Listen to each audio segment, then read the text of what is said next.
Hey, and welcome back to this week's Team Draft Super League. You just watched Luis draft, and now we're going to get to watch him play. You excited? Yeah, very excited, very excited. So, obviously, we don't know what each other has in terms of first picks. I do know that both you and Luis first picked rares at least one time. How did you feel like the draft went from your perspective, being I felt like you guys did a really good job, to be honest. I had to kind of waffle around in my colors to try and find something that was open and not pass anything too consistent. I didn't feel like I saw anything too consistent the whole way through.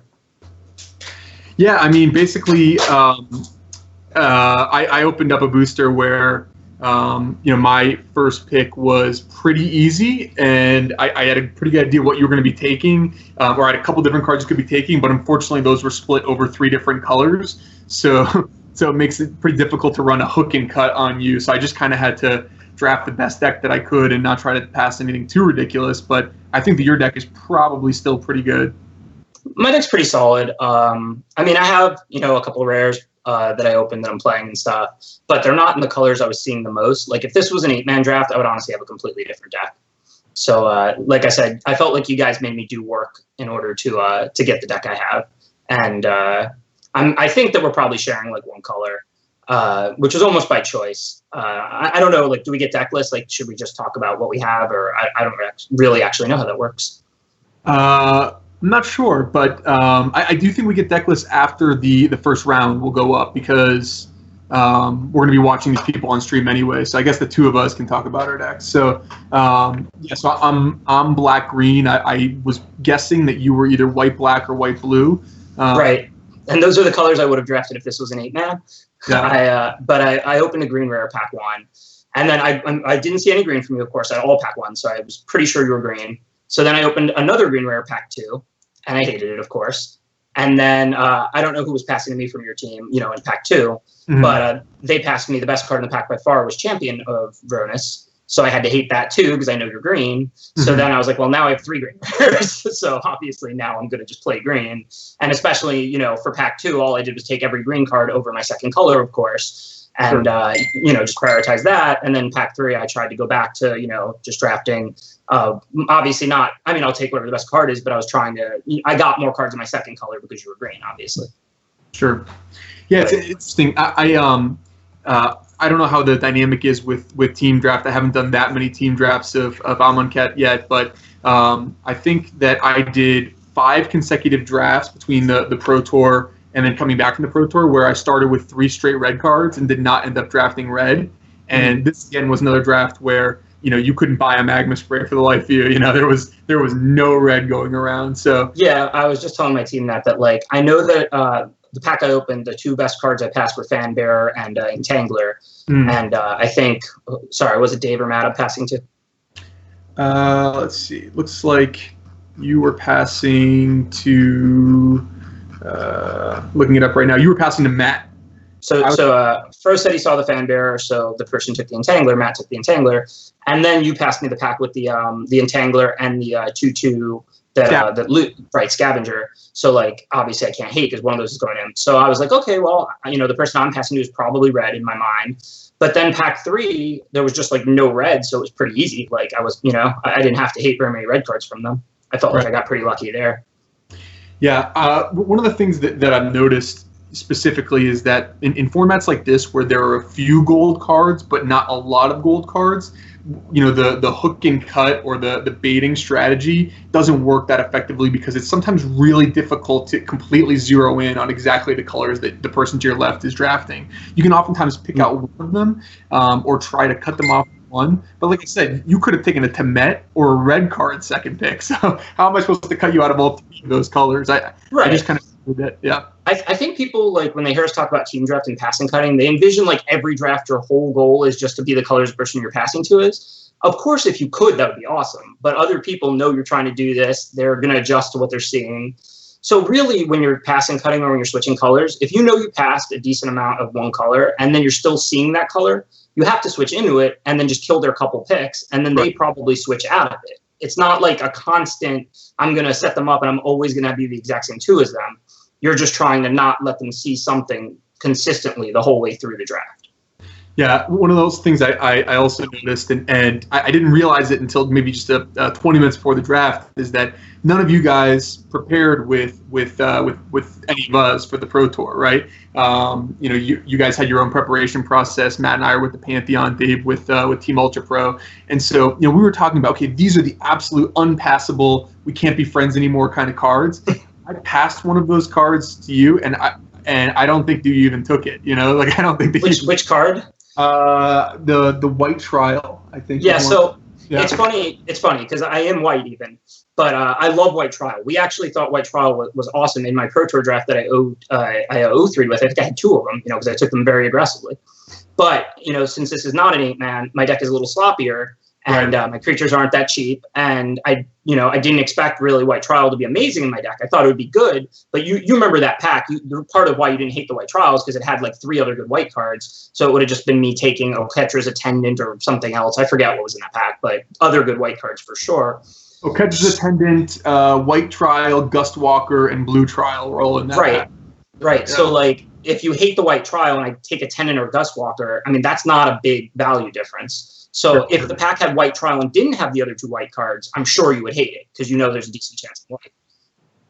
So I mean that makes sense. I mean there's no reason to hate the white trial when it's going to be a little worse since this is a 6-man, and I'm going to get a Gust Walker or an Attendant instead anyway. Right. Well, looks like the first players are ready. So we are going to head down to match number 1, round number 1 of week 2, Team Draft Super League. Stay with us.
Well, welcome back, guys. Match number 1, bad start for Team Scottsdale Foundation as I'm looking at my friend David Williams with 5 cards in his opening hand.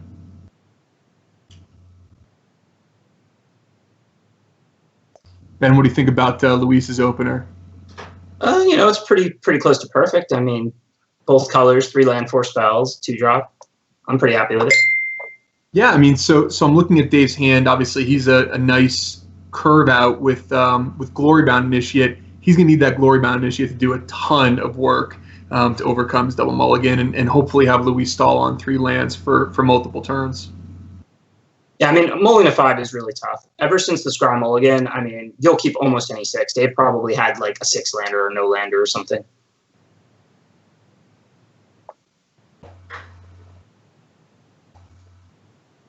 Well, step number 1 in Operation Luis stall on 3 mana is working out really well. So I was wondering if Dave was going to exert here or not since he has tricks.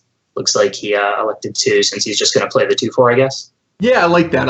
It's the most mana efficient play, and Luis draws from a Scottsdale Foundation perspective the best possible card. Any non-land?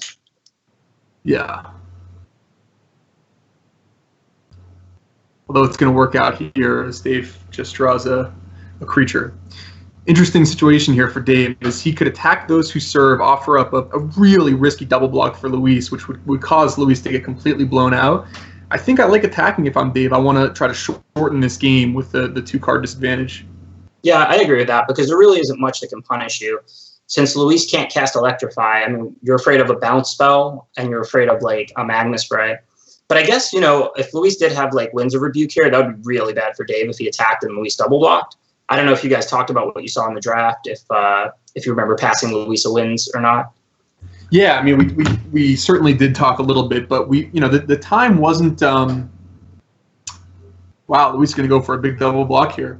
which is going to work out on two different axes for Dave, as he's not only going to cause him to cast a pump spell to 2-for-1 Luis, but it's also going to prevent him from playing a creature into Luis's Essence Scatter. So kind of an ideal sequence of events here for David.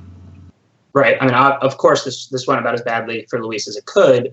I think Luis makes this play because if he draws a land, he's still just like, whatever, I don't need these small creatures. I just want to, go on to kill that Glorybound Initiate and then start playing my more powerful cards. And now, kind of a nice draw here from Dave of a Plains. Luis fairly buried here on tempo as that Essence Scatter now becomes virtually a worthless card, and Thresher Lizard matches up pretty poorly against the threats that Dave has. So Luis really needed to find a mountain there and did, or land and did. Yeah, but I mean, 2 turns ago, if Luis has land 4, of course, it's game. Now, it's a good game. Like, I really don't know who's going to win.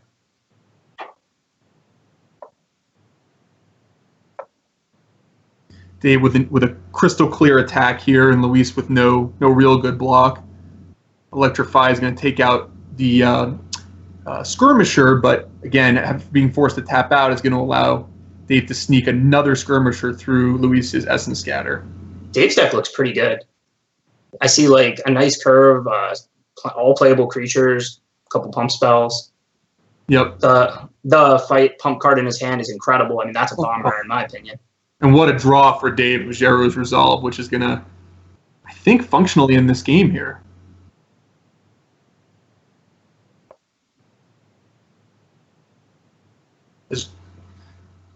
Yeah, that's a brutal beating, that Jero's Resolve. I mean, he just has lethal now. Dead on board, yep. Fast and efficient. Hey, for a mold of 5, that's impressive. It's very hard to win with 5 cards. So we noticed that Luis has Glorybringer, which we did assume since he was in a booster draft on Magic Online. You don't get to be one of the best players of all time by not opening Glorybringers, That's Mr. Scott Vargas's booster pack that we're going to be bringing over to the tournament. Yeah, both these decks look pretty good. I'm excited to see what Dave's deck can do on 7 cards, if that's a 5-card hand. Yeah, I mean, look at Dave's deck. I mean, Hooded Brawlers. I mean, this could be an 8-man deck. I mean, that's just a great curve, pump spells, a nice 2-color deck. Yep.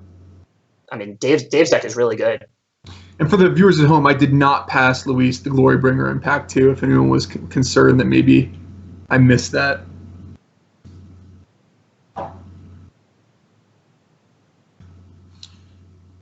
So these players are, one of the things about team draft is that oftentimes you're going to have thin sideboards, right, Ben? You're not going to be able to do that much tuning around the edges in post-sideboard team-limited games. Oh, definitely, because you're going to spend a lot of your excess picks heat drafting, whereas normally you'd be drafting like sideboard cards or fringe playables. See, interestingly enough, although, Dave has a 7-card hand he gets to keep, Luis's hand is actually, I think, matches up a lot better because of how good a 1/3 is against Dave's deck, especially with the Prowess ability, if Luis can find the mana to cast that Electrify. Yeah, for Luis, I think it's, if he's on the play with a hand like this, it's mostly just going to come down to making land drops. Yeah. I mean, Dave's hand is really powerful, of course, so anything could happen. But, if Luis hits lands up to 5 or 6, then on the play, he's got a good removal spell, 2 pretty good 5-drops, a 2-drop. He's going to be a favorite on the play. But if he stumbles, Dave's deck can really punish any stumble. Right, and if you're Team ChannelFireball at home, you're thinking, well, let's hope Dave doesn't draw a basic forest. That's the card that Dave wants to find more than anything else in the world here. Yeah, I mean, I think this hand is a pretty clear keep for Dave. But with the Scry Mulligan, it is interesting. Like, I don't know how many forests he's playing, if you would ever think about mulliganing something like this. Yeah, you'd have to rip that one out of my cold dead hands as it has a 2-drop and a cycler and basically everything you want in the world. I mean, like I said, to me, it's a clear keep too. But I mean, I know people, say some people aren't mulliganing aggressively enough because the Scry really does help. And, there might be some pros in the world who'd mulligan that hand. I think it's interesting. What do you think about the decision point from Dave here to play Hooded Brawler as opposed to leaving open Jero's Resolve? I mean, why wouldn't you play your creature? You have a handful of creatures. You don't really need to protect anything. Yeah, I guess just with the idea that your Glory Bound Initiate is so valuable if it stays in play. It's so unbeatable that protecting it from the 2 Electrifies that you saw in Game 1 might have a lot of value. I don't know. I mean, as you saw, Luis even chose to electrify Hooded Brawler over the Initiate. I think with Dave's hand, you just want to be using your mana every turn as much as possible. I don't think you're really that concerned about protecting Glory Bound Initiate. Yep. No, I agree with you. I think it was at least point. It's a great point to bring up for the viewers. I mean, I'm sure that a lot of people at home are thinking what they would do there, and it's a really interesting decision. So Luis just fearlessly beating Dave to death with this Nimble Blade Kara. Yeah, and that's the problem with a card like that in this format. Low power, high toughness creatures just can't block because Exert. Yeah, and Dave's hand kind of has the whole kit and caboodle here. He's going to lead with the Cartouche. Some merit here to cartouching the Bitterblade Warrior, the Death Touch and First Strike playing pretty nicely together, but he's just going to go for the Gusto. And honestly, with the way his draw is put together, there's almost no wrong way to eat this Reese's. Yeah, and I mean, this play is definitely reasonable. I mean, you're giving Luis no block on your biggest creature, and if he wants to trade that Twins for the Bitterblade, I think that's pretty good for Dave. So I think he's pretty comfortable with that. So he did what you said and left up his mana this time rather than playing the creature. Talked about earlier. I'm not saying you're saying he should have done that now. Should he have done it now, or should he have just cast that 2/4 this turn? No, and actually, I think that he's played this game brilliantly. One of the things that I didn't realize, the added benefit of his choice of Cartouche target last turn, was that he didn't have to exert his Glory Bound Initiate in order to attack it through the True Heart Twins, which is going to allow his next turn to be, really truly devastating. Luis here has a Netcrop Entangler and then a go with an Electrify. But Dave's tricks just match up so well against what Luis is trying to do, and the life gain from the Glory Bound Initiate has really prevented him from being any life total pressure from the True Heart Twins at all. Yeah, I agree. I mean, Dave's definitely played this game perfectly, in my opinion. Just discussing the close stuff, like I would keep the hand, I would tap out on turn 3, and I think here it's probably right to do exactly what he did. Cartouche on the Initiate and then leave up the mana. Luis hasn't really had a ton of options. It's not as though Luis hasn't played perfectly. Luis is just casting like a little bit underpowered cards compared to this very aggressive, near perfect draw from Dave. Yeah, so here you have a couple options. You could just swing in with the Glory Bound Initiate and see what Luis does. You could also choose to prepare your Gustwalker and attack with a 5-power flyer in the air and your 2 other creatures. You could also choose to untap both your creatures and try to hit him for lethal if Luis doesn't have Magma Spray. Yeah. I have no idea what's optimal here. I don't think that risking Magma Spray, even though it's extremely unlikely Luis has Magma Spray the way this game is developed, Dave's just so far ahead that my instinct would be to just attack and exert with my Glory Bound Initiate and move on from there. Like, basically, you're protected from everything. There isn't even really a red sweeper that can do anything. There's the card that does 3 to everything. So I guess that's the card that you most want to be prepared for, given Luis has out multiple 4/4s. He chooses not to exert here, which I understand on one level. I do think that 5 life would be really kind of nice right now, as some sort of brute strength fling turn is one of the ways that I most anticipate losing a game of this nature. It's a good point. Even though we know that Luis doesn't have any of those cards in hand, Dave doesn't. And he's up a lot on board, so trying to play around that definitely makes sense. Yeah, as Luis does not have the answers to deal with what Dave is doing. I'm just thinking about kind of worst case scenarios when you've got the whole world in your hands here. No, and that's a great point to bring up. As you get into better positions in games of Magic, that's when you start to think about these corner cases and these combinations. When you're behind in Magic, when you're in a very even game, you're just wanting to do whatever's the best on board turn after turn. But once you start finding yourself in positions where you feel like you basically can't lose, it's really important and really valuable to think about how can I lose, because you can often go to great lengths to prevent that. Yeah, and here Luis tapped out, and he's going to die to a mess of exerted creatures here. Yeah, Dave doesn't have to do anything fancy. If you just pump the flyer, then Luis is just dead on board, right? The only way you can mess up is anything. accidentally right-clicks and attacks with all. The only way for this to go wrong. Now the question is, do you let Luis block and kind of slow roll this, or are you just casting it before blockers? Of course I would cast it before blockers. I mean, I'm not one to slow roll or waste people's time, you know? Against Luis, I might fire off a slow roll here, just delay the burrito for another 35 seconds, but maybe hit him with that first strike damage. If Dave did that, I would really hope he clicked through. Well, that was quick and efficient, Ben. Yeah, I mean, great draws by Dave. I mean, you know, when you put out 2-drop, 3-drop, 2-drop, 2-drop, I mean, it's pretty hard to lose. Yeah, and Glorybound Initiate is obviously an extremely powerful card. The weakness is that, you know, it's a 2-drop that doesn't have a come into play ability, so it, you know, you can get Magna Sprayed or hit with a bunch of things that like Splendid Agony or the Black Cartouche.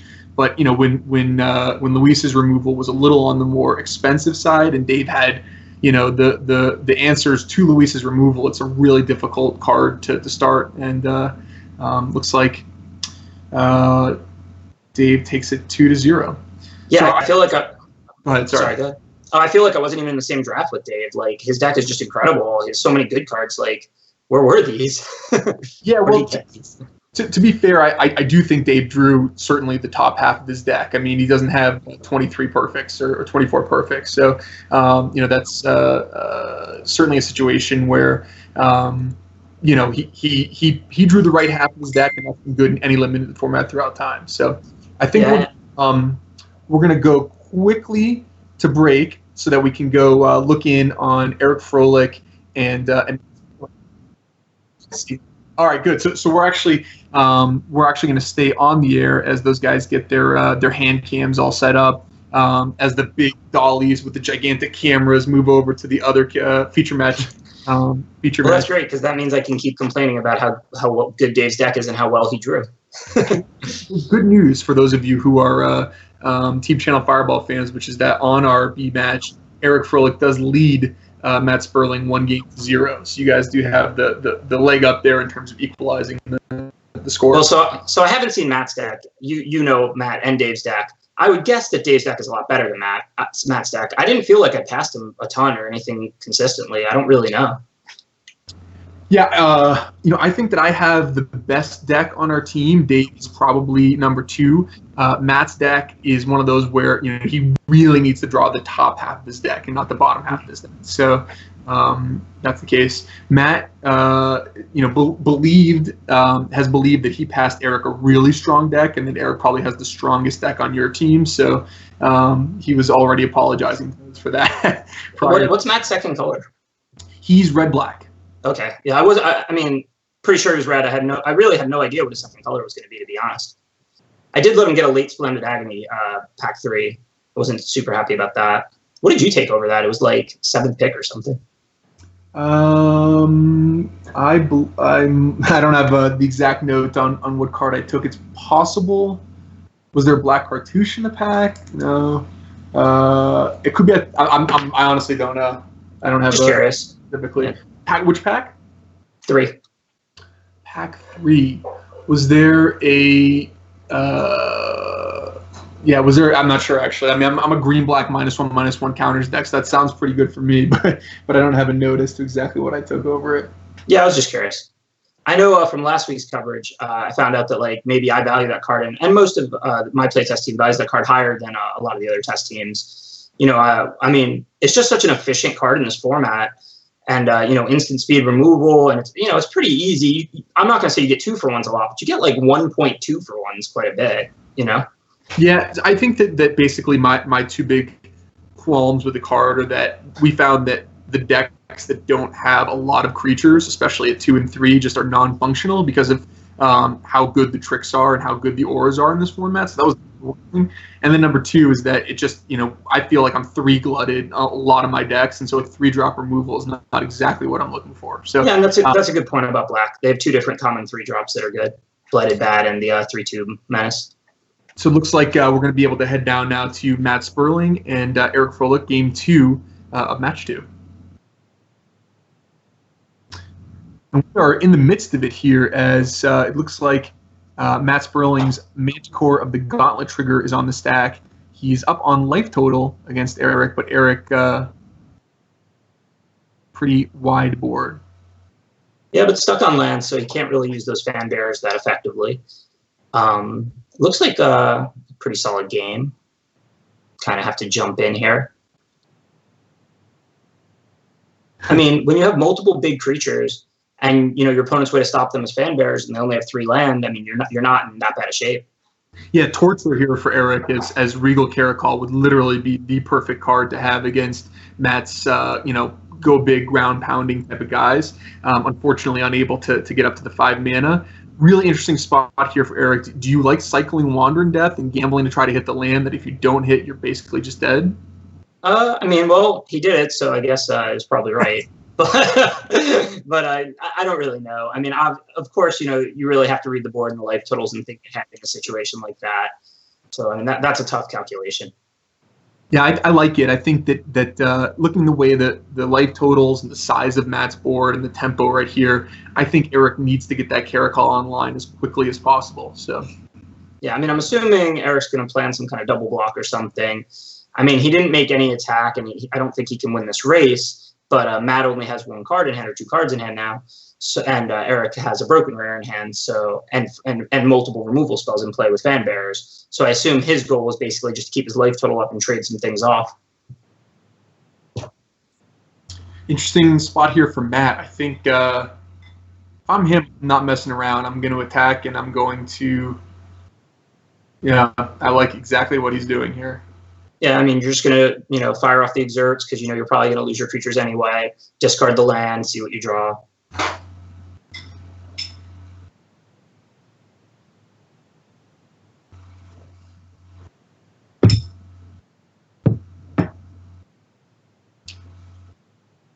Would you have double exerted, or would you have only exerted the scavenger here? I think I like the single exert.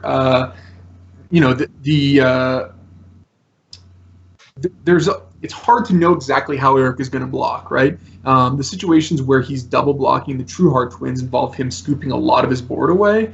That would have been tough. I'm not sure. Yeah, I mean, I assumed Eric was going to double block the True Heart Twins, which is kind of why I liked exerting it. If he does that, I'm not sure. If Matt does exert it, I'm not sure whether then Eric goes and double blocks, like blocks differently. But like I anticipated, Eric just wants to remove these big creatures from play because really his only concern is prolonging this game and getting that Caracol in play and being able to use this fan bear to stop anything good that Matt ends up having. So I was kind of expecting a block like Fro Made where he just traded off all his permanents. So if I were Matt from this position, I would have probably double exerted there. But I mean, it's a close play, obviously. Net effect would have been he would have gotten 1 more damage in and 1 more loot. Which is pretty big at this point in the game, obviously. Fanbear are pretty nice against Bond 2. How much do you like Bond 2? Well, I think that it's a fine card. It's definitely not a bomb. Black-red is probably the second weakest archetype for Bond 2 behind Black-blue. You really want to have things that you want to sacrifice, and you don't really find those in black-red as much as you do in black-green or black-white. Yeah, that's how we felt too. Like it's a good card. It's not a great card by any means. Okay, so Fro does find land 5 here. So now he's got some decisions.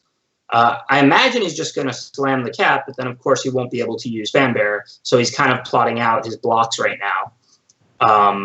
Figuring out if he can attack with anything. Because, even if you're behind in life, if you're not going to block with a creature, you attack with it, right? So if this Binding Mummy isn't going to block, then it should attack. And I'm like 99% Eric's going to cast Regal Caracol here, but the reason he's thinking is because he's figuring out whether he's going to attack with this Binding Mummy or not. Now the question from Matt is, would you consider an upkeep sacrifice as something with Bond 2? He likes not to do that. Yeah, it would have definitely been a very reasonable play given you have a 1/2 that's not really doing anything, and Fanbear is offline this turn. The problem is, Bond 2's maybe eating a 2/2 lifelinker or just a 2/2, and then the 2/2 lifelinker stay online. This is why Bond 2 is not a great card. I mean, you just don't have creatures to sack turn after turn after turn in Limited. Mm-hmm. I mean, it looks powerful the one turn when you sack something, but I mean, Eric can take the hit and go to 3, and then he can gain the life right back with the cats, or he can chump it. I mean, you have to double or whatever, but still, like, what does Matt have out after that? Matt has one other creature that he can sack. So how many turns are you going to be able to activate Bond to? Yep. Yeah. No. Matt's certainly in a world of hurt right here. No question. This happens sometimes when you see a player who is a little bit constrained on mana, in terms of Eric, but with a stronger deck. Once they draw out of the mana problems and the other person floods out a little bit, it starts to get really difficult for Matt to win. So he is going to get Bond 2 in. There's not a spectacular block for Eric here. No, he's almost certainly just going to take it, right? I don't know if he's scared of going to 2. I mean, I guess you would lose to a pump spell. Yeah, I don't know about that. I guess you could block with like the Cat Lord and like the Binding Mummy. I mean, what block would you make if you're Eric? Wow. Yeah, I mean, great take there. I mean, obviously, he's just going to voluntarily die there to fling or brute strength or any of the various things to kill him. But he had a good read on Matt. The thing is, Paul, like, if Matt had those cards in hand earlier in the game, he would have used them. So he had to basically have just top decked it. And, from Eric's position, like, you really want to, start hitting with these life linkers. You can't throw away the Cat Lord or they shrink. You're not going to double chump block, really. I mean, your board is not so strong. I think it's better to lose this game to a top deck brute strength or something than it is to really decimate your board on, that turn. I mean, would you not do that in a tournament? Would you probably have double blocked there or something? Yeah, I would have double blocked. I would have probably double blocked with Binding Mummy and a Cat, with the expectation that next turn my Fanbearer is going to turn Bond 2 off for the rest of the game. And I also have a No Catcher's Attendant in my graveyard. I've got a Sparring Mummy in my hand. I've got basically the world, and I think it's just you don't need to die to a pump spell there. But like I said, I don't know. Yeah, I don't know. It's tough to beat. I mean, I'm not saying that's wrong or anything. It's close play for sure. But my instinct was just to take it in that spot because I just feel like, when are you going to stop that pump spell? Like, when are you closing out the game? I mean, you want to throw away one of the 2 cats and the mummy. I mean, I don't know. It's interesting. I mean, the key to making this decision is really like, how good a shape are you in? If you make that double block, right, and they have the pump spell, right. Mm-hmm. So what does the board look like? Matt's got the creature to sack this turn. He's still got the pump spell. The Fanbearer stops the Bond 2. So this turn, Matt can only attack with the Exert creature, and then he can use the pump spell. So it's not that effective. So yeah, right. Maybe you can beat a pump spell. But also, if you're going to leave that Bond 2 in play turn after turn, and you're losing one of your 2 life linkers, that's a drain for 1 and a scry 1 for the rest of the game. Whenever Matt has little creatures to activate it with. Matt could top deck a removal spell for the Fanbearer, and then that opens up the Bond 2 to attack and have to be double blocked every turn, and then Matt still has the pump spell in that game. So I don't know. My instinct is kind of with Fro that if your opponent had to have used the pump spell earlier, basically, and would have had to draw it this turn or maybe last turn, I think you just take the loss and close out the game quickly and be in a good position all the times they didn't top deck a pump spell there. Sure. That makes sense to me. Well, bottom line is it worked out for Eric Froelich, and he's able to even the score at 1 win apiece between Team ChannelFireball and Team Scottsdale Foundation. I believe the next match is going to be me and you on camera, but either way, we're going to take a short break, get everything set up for round number 2, and don't go anywhere, but we're back in a flash.